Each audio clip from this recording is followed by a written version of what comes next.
Voilà, nous allons commencer notre cours, bien sûr, d'abord à la mémoire de monsieur et de madame Cain, ainsi que pour la Refoua Shelema de Raphaël Dan Ben Johanna Rivka, ainsi que pour la Refoua Shelema de Yolande Bat Chaya Bracha, et aussi pour la Refoua Shelema de Moshe Ben Bracha, que Akadosh Baruch Hu leur envoie une guérison totale, parfaite, et que l'on entend de très bonnes nouvelles, Be'ezrat Hashem, très très bientôt. Et pareil pour tous les autres malades, bien évidemment. Et bon, comme vous le savez, on n'est pas dans une période facile, et je commencerai comme un idiot avec, vous allez comprendre pourquoi, avec la belle chanson de Goldman. Tu es de ma famille, de mon ordre et de mon rang. De mon ordre et de mon rang. C'est une belle chanson de Jean-Jacques Goldman. Tu es de ma famille, de mon ordre et de mon rang. Mais en vérité, tu es de ma famille. C'est pas évident. Parce que nos pires ennemis sont tous de notre famille. Ben oui. Commençons par Amalek. On vient de sortir de Purim. Ben Amalek, il est de notre famille. Notre pire ennemi, au point que même Akadosh Baruch Hu ne lui laisse aucune possibilité de faire teshuva, puisque la Torah dit Timchet Zecher Amalek, efface complètement jusqu'au souvenir d'Amalek. Et pourtant, il est de notre famille. Même si c'est un mamzer, peu importe, mais quoi qu'il en soit, c'est le petit-fils de Esav, c'est le petit-neveu de Yaakov, c'est l'arrière-petit-fils de Yitzhak, c'est l'arrière-petit-fils d'Abraham, il est de notre famille. Comment notre pire ennemi, Haman, Hitler, comment peut-il être de notre famille? Je m'excuse de vous dire que Hitler, ses origines, c'est notre famille, puisque c'est sûr que c'était Amalek. Donc évidemment, lui n'était pas de notre famille, mais ses origines les plus anciennes viennent de la famille d'Avraham, Yitzhak, Yaakov, qui ont mis au monde Amalek. Vous savez qu'au départ, Avraham s'appelait Avram. Av, le père de Ram. Ram, Gematria Amalek. Je m'excuse, Avram, de te dire ça, mais tu es le père d'Amalek. Avram, Ram, Gematria Amalek. Donc, un lien entre l'idolâtrie du papa d'Abraham et Amalek. On va justement rentrer plus dans les détails. Mais commençons l'histoire de la Torah, puisque nous sommes amines que la Torah ne dit que des choses vraies.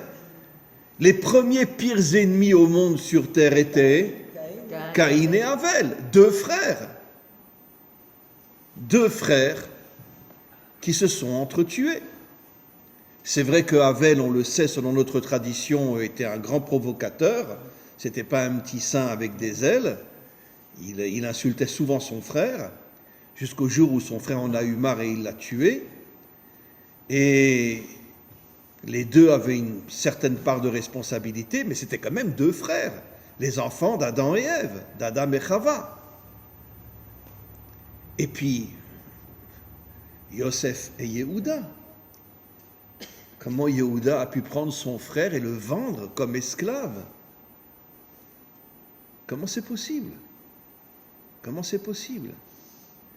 Et puis avant ça, Yaakov et Esav, qui étaient des frères jumeaux. Ça veut dire que si vous prenez toute l'histoire, et je vais en rajouter, vous verrez toujours que c'est dans la même famille que sont les pires ennemis. Et la guerre entre les 10 tribus d'Israël, après la scission entre Jéroboam et Rechavam, il y a eu pendant des siècles des guerres entre les 10 tribus et la tribu de Yehuda. Ils se sont battus constamment, sans compter toutes les fautes qu'ils ont faites, l'idolâtrie, la débauche, etc. Notre peuple est complètement tombé à cause de Jéroboam, qui est le premier qui a remis l'idolâtrie dans le peuple juif. En plus, c'était un grand criminel. Il a fait assassiner tous les juifs qui voulaient monter pendant les 3 fêtes au temple. Hommes, femmes, enfants, bébés, il les faisait assassiner. C'était vraiment un sale juif. Oui, un sale juif. Jéroboam, qui a fait assassiner des centaines, des milliers de familles. Jusqu'à ce que les juifs en avaient tellement marre qu'ils ont décidé de ne plus essayer d'aller au temple pendant les 3 fêtes, Pessah, Shavuot et Sukkot. Mais il y a eu d'autres rois juifs qui étaient de grands Réchaïm. Ménaché qui était une ordure totale. Combien qu'il y en a eu? On peut les compter sur les 5 doigts de la main, les bons rois qu'on a eus. David, Hiskiyahu Améler, mais la plupart étaient des gens corrompus, débauchés, criminels, etc. Baruch Hashem, comme je dis toujours, pourquoi Hashem nous a choisis? Alors les idiots disent parce qu'on est le peuple élu. Et moi je dis parce que Hashem a dit je vais prendre ce peuple-là, si je réussis avec lui, je réussirai avec tout le monde. C'est sûr. Mais c'est vrai, c'est la vérité vraie. D'accord? Comment on peut dire encore aujourd'hui qu'on est le peuple élu? Comment on peut vivre dans des fantasmes pareils? Comment? Élu, c'est-à-dire élu dans le sens que Hachem s'est dit, avec eux, si je réussis, je réussirai avec tout le monde. Voilà. Oui. Et on est d'une certaine manière le microcosme de l'humanité tout entière. Mais on va aller un petit peu plus loin encore, pour prouver justement que nos pires ennemis, c'est justement des gens de notre famille. Quel est l'exil le plus long? Ben celui qu'on vit encore jusqu'à aujourd'hui, l'exil de Esav. Selon notre tradition, le monde occidental est né de Esav. Et le Malbim, qui est un des commentaires les plus extraordinaires de la Bible, explique que quand il y a eu cette guerre, parce que pendant des siècles, Édom, fondé par Esav, donc c'est toute la région, le sud de la Jordanie jusqu'à Élat, c'est pour ça que cette région s'appelle Édom, comme vous le savez, parce que les montagnes sont rouges. C'est pour ça qu'on appelle ça la mer Rouge aussi, parce qu'il y a le reflet des montagnes dans la mer. Si vous avez été à Élat, vous voyez bien qu'on voit que les montagnes sont très très rouges. Et du côté de Édom, d'ailleurs c'est absolument incroyable qu'aujourd'hui ça fait partie d'Israël. Incroyable. Mais oui. La mer Rouge est une mauvaise traduction. Il s'agit de la mer des joncs, mais les joncs en anglais c'est dit Red. Alors en utilisant The Red Sea, on a confondu et on l'a appelé The Red Sea, la mer Rouge. C'est possible. Oui, c'est possible. Mais en tout cas, les montagnes là-bas sont très rouges. C'est la mer des joncs. Oui, les montagnes là-bas sont très très rouges. Et pourquoi ce pays s'est appelé Édom? Parce qu'il était rouge. Et aussi, n'oublions pas que Esav avait un deuxième nom avant de fonder ce peuple, le peuple de Édom. Il s'est appelé aussi Édom, Esav et Édom. Mais Esav, c'est le frère de Yaakov. Et qu'est-ce que le frère jumeau? Et qu'est-ce que raconte le Malbim, un des maîtres les plus forts de toutes les explications de la Bible, enfin ce qu'on appelle nous le Nar? Il dit que pendant des siècles, il y avait constamment la guerre entre Édom et Israël, et un jour David en a eu marre. Il a dit on se bat jusqu'à ce qu'on les élimine. Et il a réussi. Et comme on le sait, une grande partie de Édom est mort. Une partie, petite partie, pour ne pas être massacrés, ont accepté de rejoindre Israël et se convertir. Et une grande partie a fui en Égypte, a traversé la mer, et c'est Édom qui ont été les premiers, dit le Malbim, à fonder l'Empire romain. Après, il y a eu d'autres peuples qui se sont associés à Édom, mais les premiers qui sont arrivés en Italie et qui ont fondé l'Empire romain, Rome qui a détruit le deuxième temple, et jusqu'à aujourd'hui on est toujours plus ou moins en exil, parce que même si on est revenu sur notre terre, malgré tout on est dirigé par des gens occidentaux qui font tout pour détruire l'identité juive d'Israël, surtout le gouvernement actuel. Et donc l'exil n'est pas terminé jusqu'à ce que le Mashiach se dévoile. 2000 ans. L'exil de Babylone a duré 70 ans, Perse et Grec plus ou moins 200 ans, Et là, 2000 ans. Et personne ne nous a massacrés autant que le dernier exil. D'accord? Quel est le pays qui a massacré le plus de juifs pendant 2000 ans? Je sais, l'Ukraine. Les Ukrainiens. Ah, tout à fait. Les Ukrainiens. Ce qu'il a pu dire. Dans tous les camps de concentration, les massacreurs de juifs étaient les Ukrainiens. Ouais. 130 à Sans Auschwitz. compter tous les pogroms qu'il y a eu en Ukraine, sans compter que vous savez que la raison pour laquelle Rabbi Nachman a décidé d'être entré à Ouman, il n'avait jamais vécu à Ouman.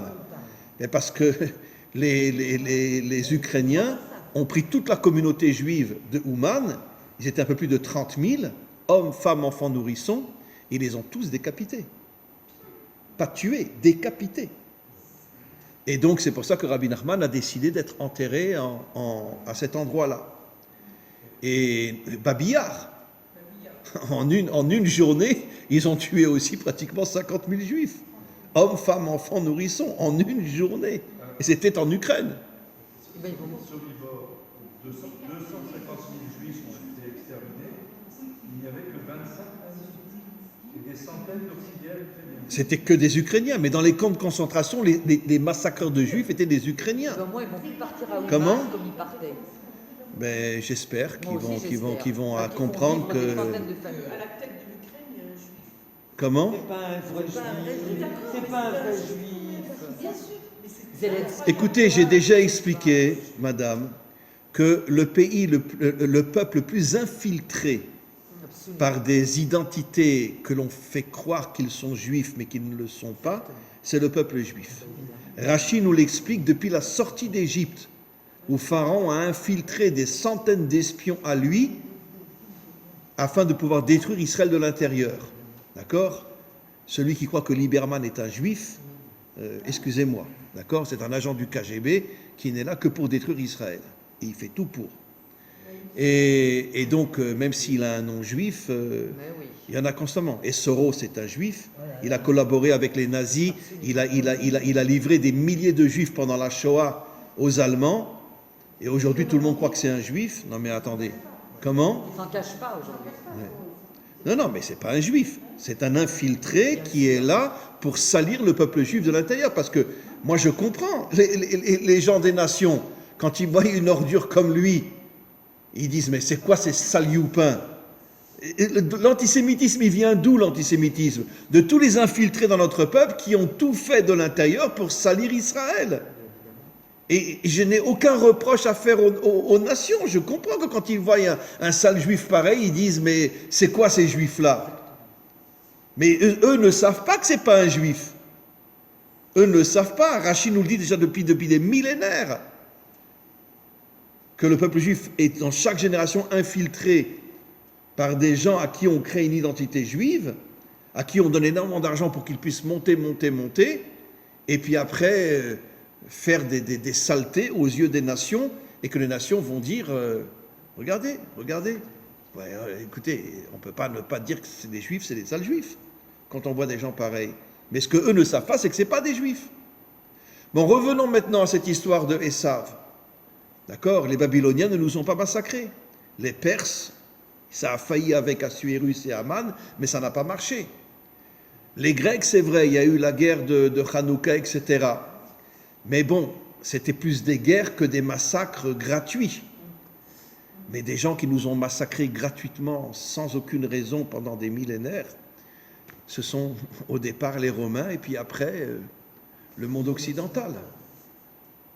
Et je parle surtout des dirigeants, bien évidemment. Je ne parle pas des peuples, même si les peuples étaient manipulés, mais je parle surtout des dirigeants. Et pourtant, Esav, c'est notre frère. Donc on voit bien que nos pires ennemis sont de notre famille. C'est absolument incroyable. Il y a des choses vraiment qu'on a du mal à comprendre. Mais je vais expliquer encore beaucoup plus. Revenons maintenant à Amalek. Amalek est de notre famille. Pourquoi il nous déteste tellement? Alors en vérité, le Hari Akadosh explique quelque chose d'extraordinaire. Il faut remonter à la faute de Adam et Chava. Rachid dit, vous pouvez le voir vous-même, que jusqu'à la faute de Adam et Chava, le mal existait dans le monde. mais il n'était pas dans l'homme, il était à l'extérieur. C'est pour ça qu'il est représenté par le Nachash, que je vais expliquer dans quelques instants, qui était extérieur à l'homme. Mais quand Adam et Chava ont fauté, à ce moment-là, le mal est rentré à l'intérieur de l'homme. Or, n'oublions pas que Adam et Chava étaient un couple qui était censé construire une famille. Et donc, on voit que le mal s'est attaqué à quoi? Le mal s'est attaqué à la famille. Le mal s'est attaqué à la famille. Ce qui veut dire que maintenant, on comprend pourquoi dans toute l'histoire d'Israël, et je pourrais dire même du monde entier, et je vais vous le prouver, les pires ennemis sont toujours de la même famille, parce que le mal est rentré dans le couple, le mal est rentré dans la famille, et c'est à l'intérieur de la famille qu'on trouve les pires démons, jusqu'à ce qu'on s'en rende compte. C'est absolument incroyable, mais c'est comme ça. Je ne dis pas que toutes les familles sont à ce point touchées, évidemment que non, mais il y en a beaucoup qui sont, oui, touchées comme ça. Beaucoup, énormément. Soit des souffrances, soit des maladies, soit des querelles, soit des divorces, etc., etc. Mais les familles sont extrêmement, extrêmement abîmées. Revenons aux Français et aux Allemands. La guerre de 100 ans. Combien il y a eu de guerres entre les Français et les Allemands? D'accord? Et les Anglais aussi. Mais je vais surtout parler des Français et des Allemands. D'accord? C'est intéressant, que je l'ai déjà dit 1000 fois. En français, on dit mon cousin Germain. Mais qu'est-ce que ça veut dire mon cousin Germain? Pourquoi mon cousin, il serait Germain? Et parce que les Allemands et les Français étaient des cousins. Nos maîtres révèlent depuis des millénaires que quand Yehoshua a voulu conquérir la terre d'Israël, il y avait 7 peuples cananéens. Et bon, Yehoshua était un bon juif, d'accord? Gentil, comme tout le monde, hein? La tête baissée, mouton, d'accord? Et, je m'excuse de parler comme ça de Yehoshua, mais bon, c'est pas grave. Il a envoyé 7 lettres aux 7 Cananéens. On vous laisse 1 semaine pour décider où vous vous battez contre nous, où vous fuyez, et on vous fera aucun mal. 6 peuples cananéens ont décidé de rester, un a décidé de partir, le Girgashi. Et non, le Girgashi, il y avait le Girgashi. Et nos maîtres expliquent que le Girgashi a traversé la Méditerranée, une partie a créé l'Allemagne et une partie a créé la France. Comme, on pourrait dire comme la source. Après, bien sûr, qu'il y a eu énormément de changements. Mais la racine de la France, c'est les Girgashi. Et la racine de l'Allemagne, c'est les Girgashi. C'est explicite dans la Torah, dans nos commentaires qui datent depuis des millénaires.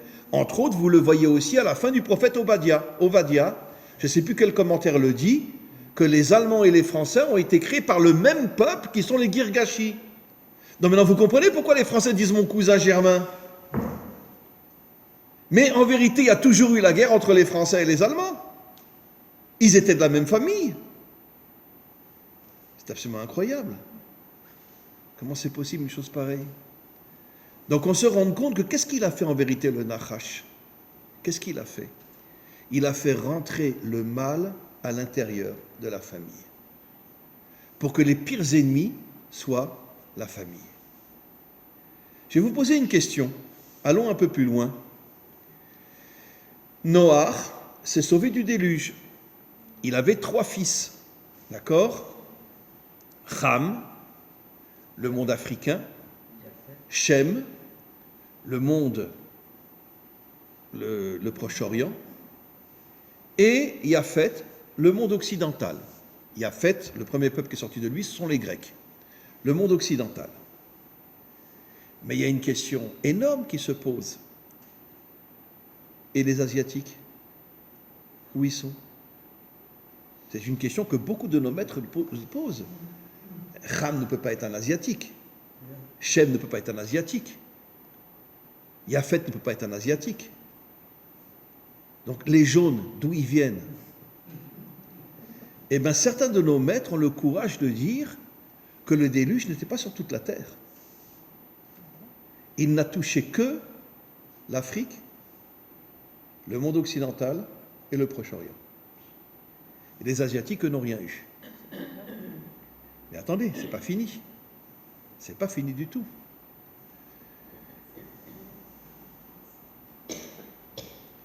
on a quand même eu de gros problèmes avec les Cananéens. Mais les Cananéens, c'est les enfants de notre frère. Puisque Shem et Ham étaient frères. Donc là encore, on s'aperçoit que quoi? Que pendant 14 ans, il y a eu la guerre entre Israël et les Cananéens, avec, j'imagine, des massacres énormes. Mais c'était deux frères. Alors pourquoi on ne cite pas les Asiatiques? Pourquoi? Parce que les jaunes, c'est nos amis. Mais dites-moi, vous savez combien de centaines, voire de milliers de juifs les Japonais ont sauvés pendant la Shoah? Et pourtant, ils étaient avec les Allemands. Et comment ils ont pu sauver tellement de juifs? Entre autres, la yeshiva de Slobodka, où j'ai étudié, il y a des années, il y a de nombreuses années, à Bnei Brak. Le Rav que j'ai connu, qui s'appelait le Rav Schulman, a pris sa yeshiva. Ils sont arrivés, je ne sais comment, à traverser la Sibérie. Et puis ils sont arrivés au Japon. Et un grand diplomate japonais les a accueillis et les a sauvés. Comment? L'ambassadeur du Japon en Allemagne qui leur a fait les... Oui, il était au départ en Allemagne, après il est retourné au Japon, etc. C'était un ambassadeur du Japon en Allemagne. Ah, ils étaient je ne sais pas si vraiment ils étaient amis, les Allemands et les Japonais, mais quoi qu'il en soit, ils étaient plus ou moins ensemble. Les Japonais ont sauvé des milliers de Juifs. Comment c'est possible? Ben, c'est très simple, ils n'étaient pas de notre famille. Ils n'étaient pas de notre famille. Non, mais c'est très sérieux ce que je dis. Les Chinois aussi ont sauvé énormément de Juifs pendant la Shoah. La yeshiva de Mir a été sauvée par les Chinois. C'est à pleurer. Alors comment ils ne sont pas de notre famille, ils nous sauvent? Parce que nos pires ennemis sont de notre famille. Et ceux qui ne sont pas de notre famille, voilà. C'est incroyable. Qu'est-ce qu'il a fait le Nachash? Il a introduit le mal à l'intérieur de la famille. Maintenant, vous comprenez pourquoi, je l'ai déjà dit 1000 fois, mais là je vais expliquer d'une autre manière. Hachem dit à Abraham, Venivrechu becha kol mishpechot ha'adama. Toutes les familles de la terre seront bénies par toi. Et pourquoi? Parce que toutes les familles de la terre ont été détruites avec le Nachash, comme on va expliquer dans quelques instants. Si vous prenez le mot Mishpacha, les deux premières lettres, Mem Shin, à l'envers, Shem, le nom. Après, il y a un P. P, on peut le diviser en deux lettres, Aïn, Yud, qui fait 80, la valeur numérique de P. Aïn, Esav, Yud, Ishmaël. Pourquoi on peut le diviser en deux, je sais pas. Le P, on peut le diviser en deux lettres. Aïn, qui fait 70, Yud, qui fait 10, 80. C'est le P. Et c'est les Rachetevot, les deux premières lettres de Esav et Ishmaël. Esav et Ishmaël. Et après, qu'est-ce qui reste? Chet et. Gematria 13, Echad. Le nom de Esav et de Ishmaël veulent être unis. Esav et Ishmaël veulent être unis. Qu'est-ce que nous dit le Malbim il y a des siècles? Dans le chapitre 38 de Yecheskel, la guerre de Gog, c'est l'union entre le monde occidental et Ishmaël contre Israël. Quand je dis Ishmaël, je ne parle pas des peuples, eux ils sont manipulés, je parle des dirigeants. Bien les dirigeants, bien les dirigeants. Et qui sera en vérité celui qui va lancer la guerre de Gog? Ce ne sera pas Poutine. Ce sera Biden. Ce sera les Américains, bien évidemment. Ça n'a jamais été nos amis d'ailleurs. Non, ils ont toujours été nos pires ennemis, mais déguisés. Exactement. Exactement. Déguisés. Ah oui, Déguisés. déguisé. Déguisés.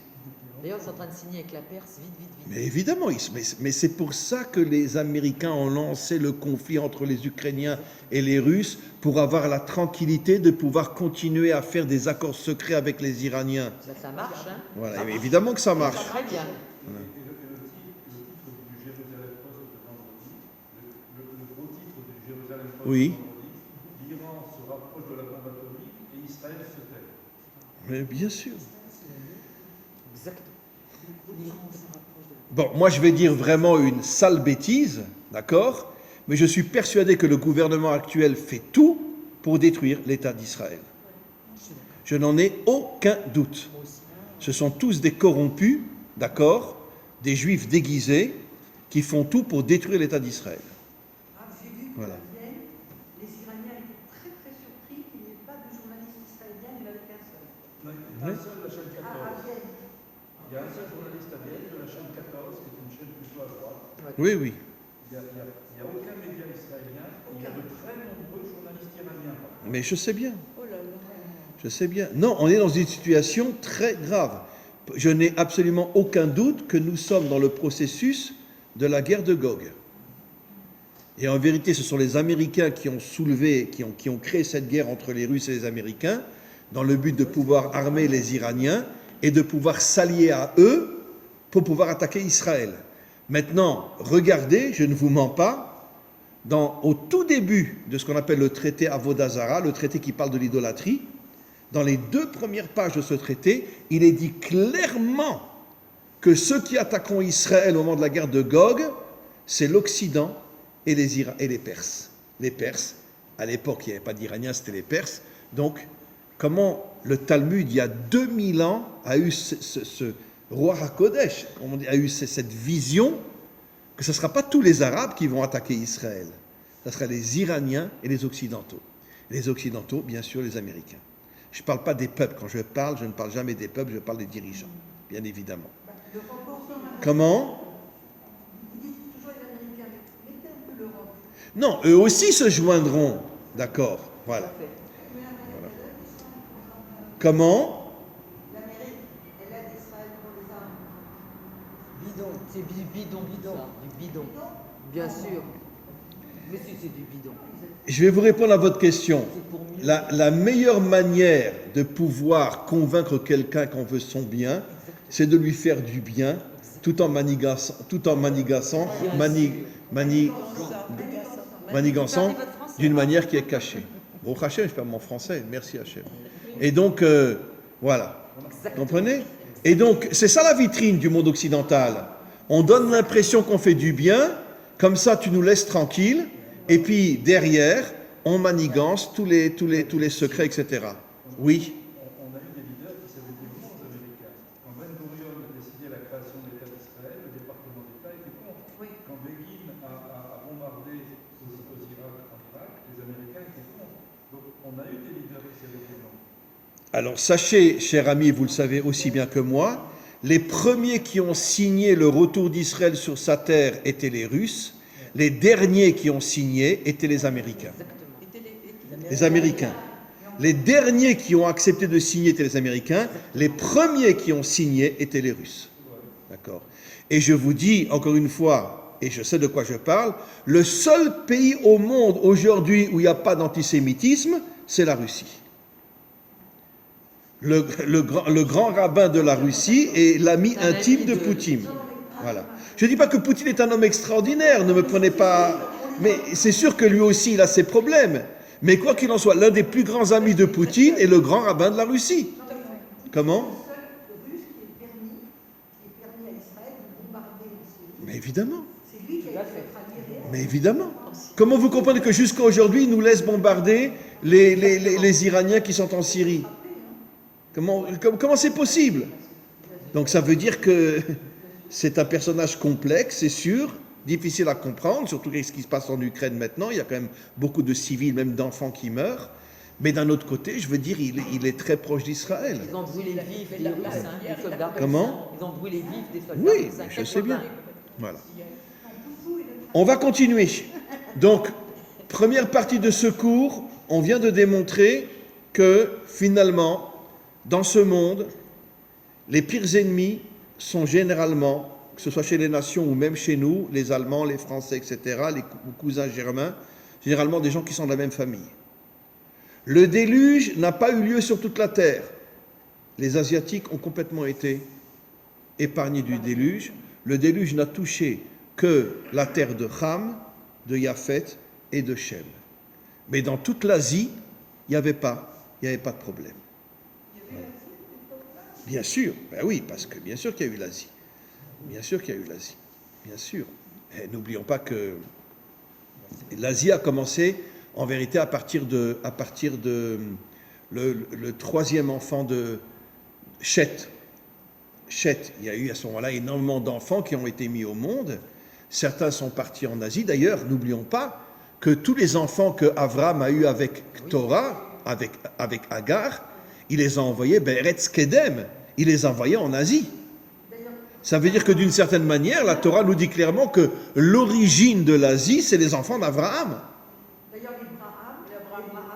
Abraham, Et les Indiens, Eh oui, et Ibrahim, bien sûr. bien sûr. D'où vient ce nom? Et donc, oui. J'ai juste une question. Est-ce qu'on peut faire un distinguo entre la vanne, je crois que vous en avez parlé dans un cours, la vanne qui représente les États-Unis et Esav qui représente l'Europe. Édom qui représente, Esav représente l'Europe, Lavan la Maison Blanche, Édom la place rouge du Kremlin. Voilà. Non, mais la vanne, c'est vraiment le personnage qui est hypocrite, qui donne des cadeaux et tout ça. C'est exactement. C'est la Maison Blanche. Tout à fait. Elle se présente comme blanche, elle monte ses pattes, elle est blanche, mais qu'est-ce qui se passe derrière? Je pensais aussi qu'il y avait une image que vous avez donnée la dernière fois en parlant du drapeau. Ah oui, avec la... Drapeau français. Blanc, non, pas français. Justement, c'est pas le français dont le bleu est au milieu. C'est la Russie. Pourquoi c'est quoi les couleurs du drapeau, Bruce? c'est les mêmes couleurs. Bleu, blanc, Même rouge? couleur, mais c'est Ah, le blanc, bleu au milieu. Le bleu est au milieu et rouge. Ah oui, oh là C'est la là. Russie. Ce n'est pas. Oui. Le blanc représente la bonté, Voilà. le rouge la rigueur, et le bleu c'est Tiferet, c'est l'union entre les C'est la contraires. Russie. Oui. Mais encore une fois, n'exagérons pas, on ne dit pas que la Russie est un pays extraordinaire. Mais à mon avis, et on le verra malheureusement peut-être encore dans notre génération, nos vrais ennemis ne sont pas les Russes, mais ce sont les dirigeants américains. Et aujourd'hui, ça devient de plus en plus clair. Et j'espère sincèrement que les Juifs russes et les Juifs américains vont comprendre qu'ils sont dans un danger inimaginable. Ce qui s'est produit en Allemagne va se produire en Amérique. Et d'ailleurs, dans toute l'histoire des exils d'Israël, à chaque fois que les Juifs ont vécu d'une manière extraordinaire, ça s'est retourné contre eux. Avant la Shoah, le pays où les Juifs étaient les plus heureux au monde était en Allemagne et en Autriche. Voilà. En Espagne, avant l'Inquisition, il y avait même des ministres juifs, comme Abrabanel, etc. Et donc maintenant, l'Amérique, c'est le prochain numéro. Le frère, celui qui était assassiné depuis 25 ans, il prévient les Américains de faire leur bagarre et de se préparer. Oui, bien sûr, mais Tous les Shabbatot, il leur dit. les Juifs n'écouteront pas. Ils ont trop d'argent, ils sont trop heureux en Amérique, ils n'écouteront pas. Oui, ils sont plus d'un Oui, bien sûr. C'est eux qui ont voté Obama. On continue. On va maintenant revenir au Nachash. Alors, dans le mot Nachash, qui va confirmer ce que j'explique, on laisse pour l'instant tomber la première lettre, le Nun. Chet, première lettre du mot Cham. Shin, première lettre du mot Shem. Nun, tu le coupes en deux. Même Yud qui fait 50. Yud, Yafet. Ce qui fait que dans le mot Nachash, tu as Yafet, Shem, Cham. Et tu as le même. Et ça fait Mashiach. Bien sûr. Comme on le sait, pourquoi Cham et son fils Canaan ont tout fait pour empêcher Noach d'avoir un quatrième fils, parce qu'ils ne voulaient pas la venue du Mashiach. Mais attention, pourquoi ils ne voulaient pas la venue du Mashiach? Parce que le Hari Akadosh révèle quelque chose d'extraordinaire. Quand le Nachash a injecté son venin dans Chava et dans Adam, après, à l'époque de Noach, celui qui a été le plus touché par ce venin, par ce Yetzer Hara, c'est Cham. Et pourquoi, précisément, l'intention du Nachash était de détruire Cham, les Africains, plus que les autres peuples? Comme on le sait aujourd'hui, l'histoire de l'Afrique ressemble énormément à l'histoire d'Israël. Transformés en esclaves, les massacres, les ci, les ça. Jusqu'à aujourd'hui, toutes les richesses de l'Afrique sont volées par les Occidentaux et surtout aujourd'hui par les Chinois qui ont pratiquement acheté toutes les terres de l'Afrique. Et donc les Africains eux-mêmes n'arrivent même pas à exploiter leurs propres richesses. L'Afrique est l'un des pays les plus riches du monde au niveau de ces matières, etc.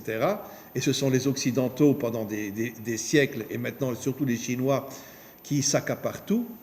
Pourquoi précisément les Africains sont ceux qui sont les plus touchés par le Yetzer Hara? C'est intéressant de se rappeler, je l'ai déjà dit 1000 fois, que la première épouse de Moshe était une Africaine. C'est intéressant de savoir que le Zohar dit que la couleur de la Malchut, de la royauté d'Hachem, c'est le noir. C'est intéressant. Vous comprenez maintenant pourquoi le serpent a tout fait pour faire tomber les Africains? Parce que le serpent savait qu'un jour viendra, d'accord, et je peux vous l'affirmer que c'est vrai, les plus grands amis d'Israël, les plus grands frères d'Israël seront les Africains. D'abord parce qu'on a eu la même histoire pratiquement, et parce que leur couleur représente la royauté d'Hachem. Le Zohar le dit explicitement. C'est difficile à croire, hein? C'est difficile. Mais vous savez qu'il y a des centaines de milliers d'Africains qui sont d'origine juive. La tribu des Danites, la tribu de Dan, au moment de la destruction du premier temple, s'est enfuie en Afrique. Et ils se sont multipliés. Aujourd'hui, les Danites, qu'on appelle la tribu des Danites, qui sont des centaines de milliers, ne sont pas juifs sur le plan de la loi, puisqu'il y a eu des mélanges, etc. Mais leur origine est de la tribu de Dan. Pareil, les Éthiopiens viennent aussi de la tribu de Dan. Donc, ce qui veut dire que vous avez énormément de Noirs qui sont d'origine juive. C'est quelque chose d'absolument incroyable. Comment? Mais justement, mais pourquoi il a fauté? Parce que le Nachash voulait faire tomber Ham. C'est ce que j'explique. Le Nachash, pourquoi le Nachash s'est attaqué à la femme en premier? Pourquoi? Parce que la femme est la couronne de l'homme. Parce que la femme, c'est elle qui fait de son mari un roi. C'est elle qui lui donne les forces. Comme disent nos maîtres, toute la bénédiction de l'homme vient de sa femme. D'accord? Elle ne dormait pas, les hommes. Reconnaissez. C'est un gros problème. Comment? Pourquoi? Ah, vous êtes fatigué, c'est pas grave. Mais votre femme, c'est votre couronne, non? Oui. Ben alors, c'est elle qui fait de vous un roi. Un vrai. Alors. Et donc c'est pour ça que le Nachash attaquait en premier à la femme. Et qu'est-ce qu'il a fait de la femme? On le voit aujourd'hui dans le monde occidental. Il l'a éloignée à des années-lumière de sa véritable identité, surtout chez les jeunes femmes. Regardez comment les jeunes femmes sont habillées aujourd'hui. Regardez les trucs serrés qu'elles ont. Excusez-moi, on voit le derrière, on voit le devant, on voit tout. Elles n'ont plus aucune pudeur, c'est de la folie. C'est de la folie ce qui se passe dans le monde aujourd'hui. Qui aurait pu croire, même il y a encore 15-20 ans, que les jeunes filles ou même les jeunes femmes oseraient s'habiller de cette manière-là? Il y a 20 ans, c'était l'ère du monokini en France. Oui. Oui, mais sur les plages, pas dans la rue. Aujourd'hui, vous voyez une jeune femme dans la rue, et excusez-moi, vous voyez tout. Non, mais maintenant, ils ont une laisse de nombril, tout l'avant sur la... Vous voyez tout. Vous voyez toutes les formes de son corps. Avant, d'accord, c'était à la plage. Ok, Besséder. Mais pas à ce point dans la rue. Aujourd'hui, la femme, elle est tombée alors qu'elle est censée être la couronne du monde. Et nos maîtres disent que la délivrance finale viendrait par le mérite des femmes. Pourquoi le Nachash s'est attaqué à la femme? Pour la faire tomber complètement. Parce que le Nachash savait que si la femme reste ce qu'elle est, elle va amener la délivrance. Parce qu'elle est la couronne de l'homme. Et donc vous comprenez maintenant pourquoi il s'est attaqué à l'Afrique. Parce que dans sa puissance intérieure, les Africains ont un potentiel qui va se dévoiler au moment de la délivrance finale, mais quelque chose d'absolument inimaginable. Inimaginable. Vous comprenez? Comment? Aux États-Unis, ce sont de grands ennemis. De grands ennemis. C'est ça, les noirs. Ah, Et en France, pareil. Et en France, pareil. Et je peux vous raconter une histoire. Il y a quelques années, j'étais en Suisse, d'accord? Et je discute comme ça avec la plupart des serveurs qui étaient dans l'hôtel, étaient des Noirs. Et bon, moi j'adore parler avec les Noirs, donc je discute, on parle, excusez. Et vous savez ce qu'il me raconte? Il me dit, vous savez qu'aujourd'hui, d'accord, il y avait 2 Suisses qui étaient à la table là, je suis venu les servir. Et ils m'ont dit clairement, on ne veut pas de toi, amène-nous un blanc. Vous imaginez? On ne veut pas de toi, amène-nous un blanc. Je lui ai dit, mais pourquoi vous ne les avez pas foutus dehors de l'hôtel? Il a dit, mais nous on n'est que des serveurs, on n'a pas la possibilité de prendre les gens qui payent une fortune dans cet hôtel-là pour les mettre dehors. Je lui ai dit, mais comment vous avez accepté là? Mais donnez-lui une claque, donnez-lui un coup de poing dans la figure. Il dit, on ne peut pas, on va se faire virer. Ils ont dit, on ne veut pas de vous, on veut un blanc. C'est pas vous qui allez nous servir. En Suisse, c'était à Lausanne. À Lausanne. Et c'est la Suisse française en plus. Oui. J'ai entendu un reportage récemment en Afrique du Sud. Il y a un village entier de blancs qui n'acceptent pas les noirs. Qui n'acceptent pas les noirs. L'Afrique du Sud, Un village comme ça, aucun blanc ne peut rentrer. Mais je sais très bien. Je sais très bien. Ben, c'est pour ça que je dis que les Noirs et les Juifs ont pratiquement la même histoire. Le rejet total. Et pourquoi? Parce que le Nachash sait qu'au moment de la délivrance, il y aura une union inimaginable, un lien très très très fort entre Israël et l'Afrique qui amènera la délivrance. Qui amènera la délivrance. Comment? En disant que l'Asie n'avait pas été touchée par l'épidémie et que les seuls c'était donc les fils d'Abraham. Mais à la fin des temps, puisque la Chine elle n'est pas concernée par ce qui se passe, on va dire dans le monde monothéiste, puisque c'est quand même le monothéisme qui est vraiment l'image de ce qui se passe, le rôle de la Chine qui est en train de conquérir quand même une grande partie de la Sur le plan économique, oui, vous avez 100% raison. Mais pas sur le plan militaire. On ne sait pas ce qui va se passer encore, mais sachez qu'il y a un texte dans le Zohar qui dit qu'au moment de la guerre de Gog, quand l'Occident, enfin les Américains et les Perses, les Iraniens vont attaquer Israël, parce que c'est eux qui vont nous attaquer, et on le verra peut-être encore dans nos générations, il y a un peuple qui sortira, mais Eretz Kedem, Kedem on sait que c'est l'Asie, et qui attaquera Gog et qui sauvera Israël. Ouais, ça, je l'ai vu. Et un des commentaires dit que ce peuple-là, c'est les Chinois, Ouais, je l'ai entendu. qui sauvera Israël. Je l'ai entendu, exactement. Qui sauvera Israël. Beaucoup de rabbinim en parlent. C'est les Chinois, ils ne vont pas le faire pour sauver Israël, mais ils vont le faire parce que j'imagine qu'ils détestent sans doute les Américains et bon, bien qu'ils sont assez en relation avec les Iraniens. Mais en tout cas, les Chinois et les Américains, c'est voilà. Comment? Oui, mais ils sont aussi les pires ennemis des Américains. Donc peut-être que quand il y aura cette guerre de Gog et Magog, peut-être qu'ils attaqueront peut-être pas les Iraniens, mais ils attaqueront les Américains,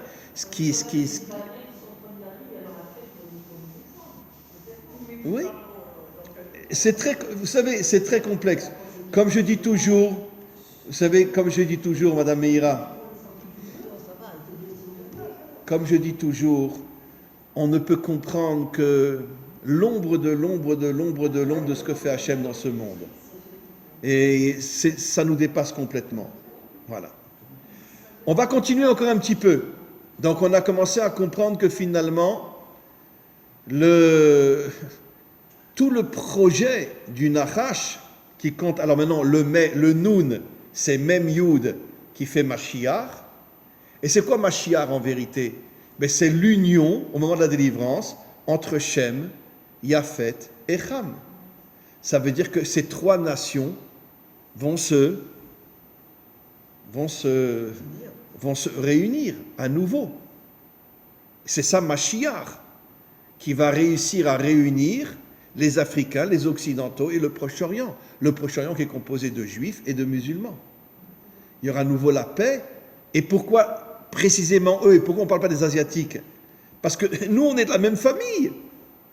Les Occidentaux, les Africains, puisque Ham, c'est le frère de Shem, et les Proche-Orient, ce sont trois frères. Les Occidentaux ont été créés par Japhet, les Africains par Ham, le Proche-Orient par Shem. Donc on est 3 frères. Et tout le travail du Mashiach, ça sera de créer l'union justement entre ces 3 frères qui se disputent depuis, qui sont en guerre depuis des millénaires. On va aller un petit peu plus loin encore. Quelle est la prochaine fête que l'on va fêter bientôt? Pessah. Pessah a la valeur numérique de Kemar, la farine. Oui, prenez le P et le Samer, ça fait 140. Et le Chet, Kemar. Ça fait Kemar. Comment? Parce que justement, à Pessah, on ne mange pas de chametz, mais on mange de la matzah. Quelle est la différence entre le chametz et la matzah? Eh bien, la différence entre un monde authentique et le monde occidental, la démocratie. Bien sûr. C'est quoi finalement le chametz? Tu laisses la pâte. Aujourd'hui, bon, on met des ingrédients, mais à l'époque, il n'y avait pas ces ingrédients. Tu laisses la pâte pendant 18 minutes, et puis elle commence à gonfler. D'accord? Par contre, la matzah, tu la mets directement au four, et ben, elle sort plate, mais c'est les mêmes ingrédients que le chametz. Sauf que l'un, il est plat et l'autre, il est gonflé. D'accord? Donc, pourquoi Pessah a la même valeur numérique que Kemar? Pour nous dire, mangez de la matzah, soyez authentiques, ne soyez pas des vitrines qui gonflent. Bon, c'est vrai, on est d'accord que le pain, c'est meilleur que la matzah. C'est vrai, c'est 100 fois meilleur. Mais d'un autre côté, le pain, c'est gonflé. Ça veut dire, c'est pas authentique. C'est de l'air qui est dedans. Qu'est-ce qui fait gonfler la pâte? C'est l'air. Donc c'est du vide, c'est rien finalement. Maintenant, si vous prenez le mot Kemar, alors des 2 dernières lettres, Mar, ça fait 48. On va enlever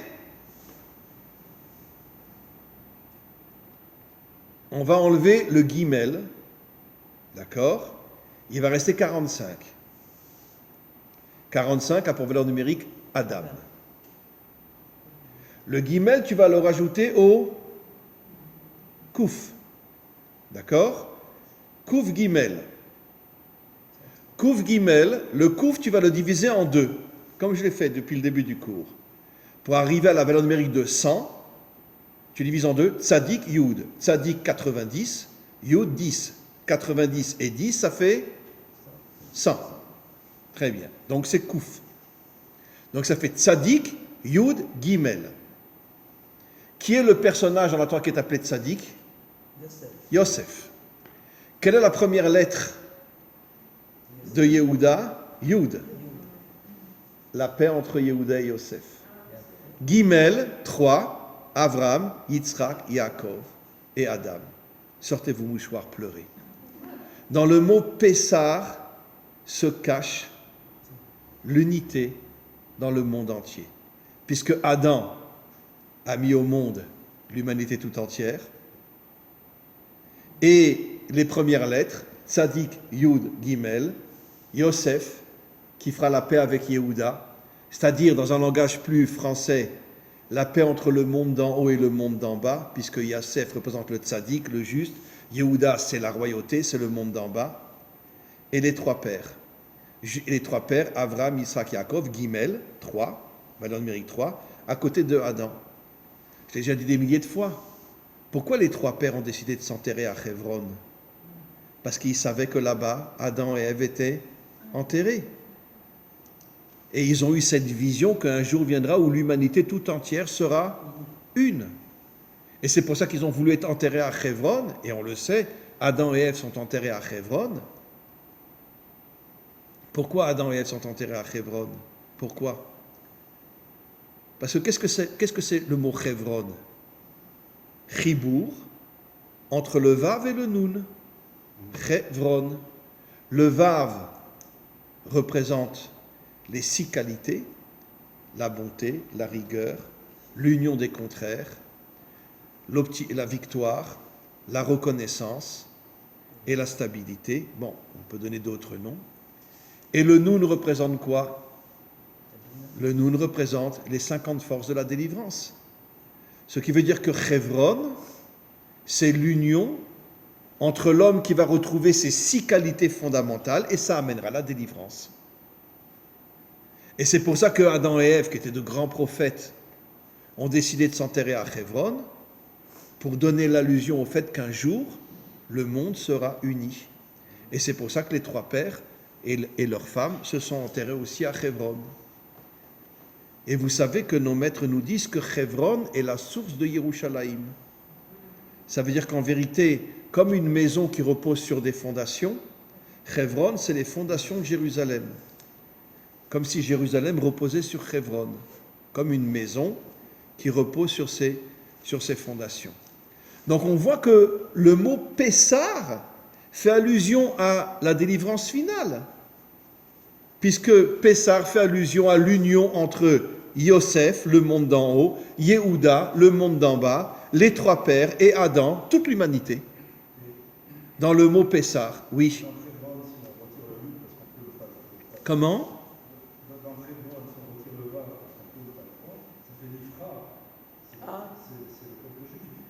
Nifra, choisi, on peut le dire aussi absolument. Absolument. Choisi, encore une fois, pour que si ça marche avec nous, ça marche avec tout le monde. Très bien. N'oubliez jamais cette traduction, qui est la traduction authentique. Et on continue. Maintenant, on va terminer sur un point extraordinaire, qui n'est pas de moi. J'avoue que je suis obligé de le dire, parce que je ne veux pas m'approprier quelque chose que je ne savais pas. Et tous les dimanches matins, j'ai un cours avec ce qu'on appelle le groupe Raï.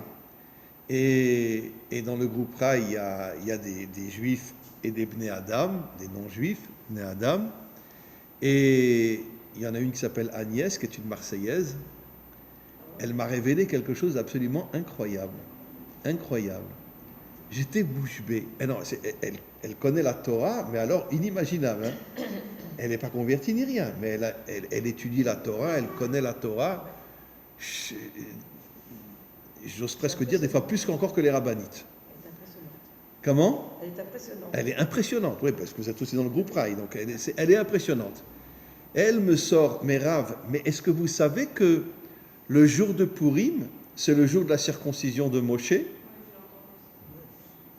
Ben oui, Moshe est né le 7 Adar, plus 8 jours, ça fait le 15 Adar, le jour de Purim, dans les villes fortifiées, comme Jérusalem, enfin qui étaient fortifiées dans le temps. Les villes qu'on appelle qui avaient des murailles. Ce qu'on appelle Shushan Purim.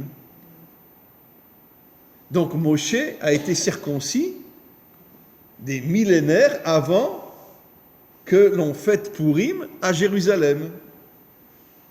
C'est absolument incroyable. Comment c'est possible une chose pareille? Comment? Et quel est le lien?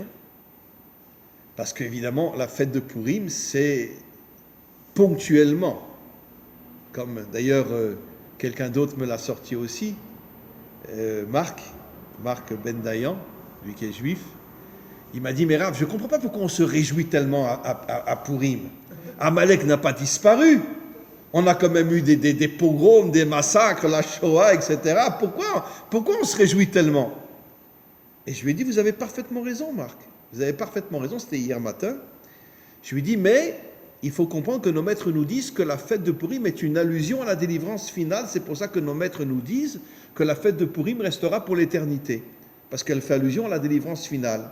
La chute de Haman. Bien que sur le moment, Haman, bien évidemment,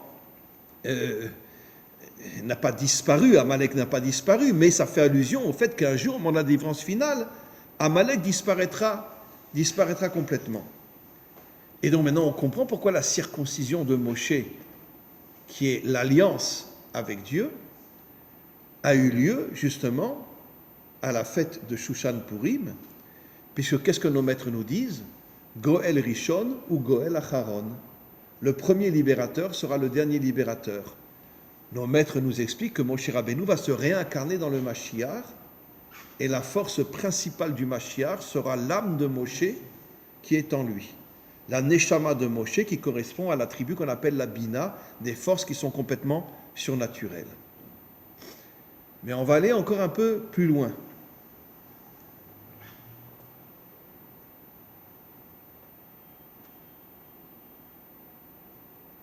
C'est quoi finalement la circoncision? On appelle ça Brit Mila. C'est l'union entre le monde le plus haut et le monde le plus bas. Puisque comme on le sait aujourd'hui, toute l'humanité est dans la débauche. On peut compter sur les 10 doigts de la main ceux qui ne le sont pas, sur les 100 doigts de la main, sur les 1000 doigts de la main. Mais enfin, pas plus. D'accord? Toute l'humanité est dans la débauche aujourd'hui. Je parle surtout du monde occidental. D'accord? Toute l'humanité est dans la débauche aujourd'hui. C'est quoi Brit Mila? Pourquoi Hachem a choisi cet endroit-là? Mais pour nous faire comprendre que je ne serai avec vous que tant que vous serez purs à cet endroit-là. Si vous n'êtes pas purs à cet endroit-là, je ne suis pas dans ce monde. Vous êtes purs à cet endroit-là, je suis avec vous. Brit Mila signifie l'alliance, Brit c'est l'alliance, à condition que vous soyez purs à cet endroit-là. Qu'est-ce que ça veut dire pur à cet endroit-là? D'accord? Je ne suis qu'avec mon épouse. Un point, c'est tout. Même si je suis attiré par les plus belles femmes du monde à l'extérieur, non, hors de question. Je ne vais pas rompre mon alliance avec Hachem. Puisque c'est ça ce que ça veut dire. Hachem ne s'unit à ce monde qu'à la condition que l'homme soit propre à cet endroit-là. Et comme on le sait, d'accord, je vais peut-être vous étonner, mais l'homme est beaucoup plus débauché que la femme, même dans le monde occidental. Évidemment qu'il y a des femmes débauchées, mais ça n'a rien à voir par rapport à l'homme. Et vous savez pourquoi? Nos maîtres révèlent quelque chose d'absolument incroyable il y a des siècles déjà, pas des millénaires, mais il y a des siècles. Une femme, si elle va tromper son mari, en vérité, elle ne cherche pas uniquement le plaisir, elle cherche l'amour, elle cherche la considération, elle cherche la reconnaissance, plus encore que le plaisir. Tandis qu'un homme, s'il est en voyage d'affaires, il fait rentrer une prostituée dans sa chambre pour s'amuser 5 minutes, et puis après, quand il revoit sa femme, il dit « Ma chérie, qu'est-ce que je t'aime » Voilà. C'est comme ça que ça fonctionne. L'homme ne cherche que le plaisir, la femme recherche l'amour. C'est pour ça que la femme est beaucoup moins débauchée que l'homme. Parce que l'homme ne cherche que le plaisir. La femme, elle recherche quelque chose de beaucoup plus fort. C'est évident qu'il y a des femmes qui recherchent que le plaisir, mais on peut les compter sur les 5 doigts de la main. Dans son essence, la femme, même si elle va faire quelque chose de grave, de partir avec un autre, malgré tout, ça ne sera pas pour uniquement le plaisir. Ça sera parce qu'elle a envie d'être... D'ailleurs, la plupart des femmes qui trompent leur mari, c'est parce que les maris n'ont aucun respect vis-à-vis de leur femme. Et donc, elles sont tellement écœurées qu'elles cherchent l'amour, elles cherchent quelque chose de fort. C'est pour ça qu'elles partent. Tandis que les hommes, c'est pas du tout ça. Tous les hommes qui sont en voyage se débauchent toute la journée, et puis quand ils rentrent chez eux, ma femme, t'es ma vie. D'accord? Et on le sait. Malheureusement, c'est comme ça. Et donc, c'est pour ça que l'alliance, elle est au niveau de l'homme. Parce que l'homme est beaucoup plus débauché que la femme. Et vous savez ce que nos maîtres disent au sujet de la femme? La femme n'a pas besoin de faire la Brit Mila. Ça ne peut pas la faire. Vous savez ce que nos maîtres nous disent il y a 2000 ans dans le Talmud? Parce que la femme porte la Brit Mila dans son âme. Ça veut dire qu'elle est circoncis dans son âme. Ça veut dire que la femme, dans son essence, n'est pas une débauchée. Donc Hachem lui a donné l'alliance, la Brit Mila, dans son âme. Tandis que l'homme a besoin de le faire, et surtout de le respecter, parce que, justement, et vous savez ce que nous disent nos maîtres? Un homme qui se débauche et qui ne fait pas de tchouva avant de mourir, d'accord, il descend au Gehinnom et il ne remontera plus jamais. On ne dit pas ça sur un assassin, on ne dit pas ça sur un voleur, on ne dit même pas ça sur un idolâtre. Nos maîtres ont le culot de dire, parce que j'avoue que je ne comprends pas, Pourquoi pas un assassin aussi? Pourquoi pas un idolâtre aussi? Que celui qui se débauche et qui ne fera pas teshuva, d'accord? Une teshuva sincère, bien sûr, il descendra en enfer et il ne remontera jamais. C'est-à-dire, il restera pour l'éternité en bas. Comment? Ben, c'est notre chance, comme ça, nous, on n'ira pas. Mais il sera rempli d'hommes, il ne sera pas rempli de femmes. Disons que les femmes, ce qu'elles feront, elles allumeront le feu. Elles s'arrangeront pour que les fours soient toujours bien chauds. Mais ceux qui seront dans les fours, ça sera les débauchés. Donc la grande majorité de l'humanité, malheureusement. Et chez nous aussi. En tous les cas... À moins qu'à la dernière seconde, il fasse oui, à moins qu'à la dernière seconde, on fasse teshuva. C'est possible, oui. Bah, on a cette histoire extraordinaire d'un des plus grands débauchés du peuple juif qui s'appelait... comment? Non. Je me rappelle plus comment il s'appelait. C'est un homme qui était immensément riche et il passait sa vie à aller voir les prostituées les plus belles du monde. Il partait en France, il partait partout, etc. Enfin, c'était pas la France à cette époque-là, d'accord? Et un jour, il a envoyé de l'argent à une prostituée qui avait plusieurs lits. Un lit en bois, un lit en argent et un lit en or. Et selon l'argent qu'on lui donnait, elle se mettait soit sur le lit en bois, en argent ou en or. Lui était très riche, c'était un juif, il lui a donné l'argent pour qu'elle se mette sur le lit en or. Et puis bon, il portait un talit, bon, un déguisé apparemment. Et puis quand il est arrivé là-bas, elle était, excusez-moi, c'est pas moi qui le dis, c'est nos maîtres, elle était déjà nue sur son lit en or. Et lui, il a commencé à se déshabiller. Et quand il a enlevé son talit, il y a eu une sorte de miracle. Là, le tzitzit, d'accord, s'est levé, il lui a donné, paf, une claque à la figure. À lui ou à elle? À lui. À ce moment-là, il a compris il a compris que c'était pas possible, une chose pareille. Il lui a laissé l'argent sur la table, d'accord. Il lui a dit, excusez-moi, attendez, c'est pas fini ça. Il est parti. Il est parti dans le désert, d'accord. Il s'est assis dans le sable et il a pleuré pour demander pardon à Hachem de tout ce qu'il avait fait dans sa vie, au point qu'il en est mort. C'est une teshuva totale, au point qu'il en est mort. Et son âme s'est retrouvée au même endroit que l'un des plus grands maîtres de la génération, qui était Rabbi Yehuda Hanassi. Au même endroit. Voilà. Mais ce que vous ne savez pas, et ce que je n'ai jamais raconté, c'est que cette femme, qui était une grande prostituée, qui passait son temps avec des milliardaires, quand elle a vu que l'autre, il a laissé l'argent et il est parti, elle a décidé de faire teshuva. Elle est venue en Israël, d'accord? Elle s'est convertie, et après elle a épousé un très grand maître, et c'est devenu une femme d'une pureté et d'une authenticité absolument incroyable. Mais on a un autre cas, Yoshua, qui a épousé la plus grande prostituée de l'époque, qui a commencé à être prostituée à l'âge de 16 ans, et qui n'allait qu'avec des princes, avec des rois et avec des milliardaires, et Yoshua a décidé de l'épouser, parce qu'il a compris qu'elle ferait teshuva. Donc en vérité, c'est sûr que si quelqu'un fait teshuva, ça répare toutes ses fautes, comme disent nos maîtres, que la teshuva, elle répare toutes les fautes. Mais si quelqu'un ne fait pas teshuva dans ce domaine-là, il descend en enfer et il ne remonte pas. En tous les cas, mes amis, je pense que le cours était pas mal. Hein? Vous pouvez applaudir quand même. Hein? Très bien. Le cours était pas mal. Et voilà, on continue lundi prochain. Voilà, à très très bientôt. Comment? J'ai pris comme ça 9 jours de vacances et je me sens beaucoup mieux. Voilà. Vous étiez à Bnei Brak, ça? Comment? Non. Moi, j'ai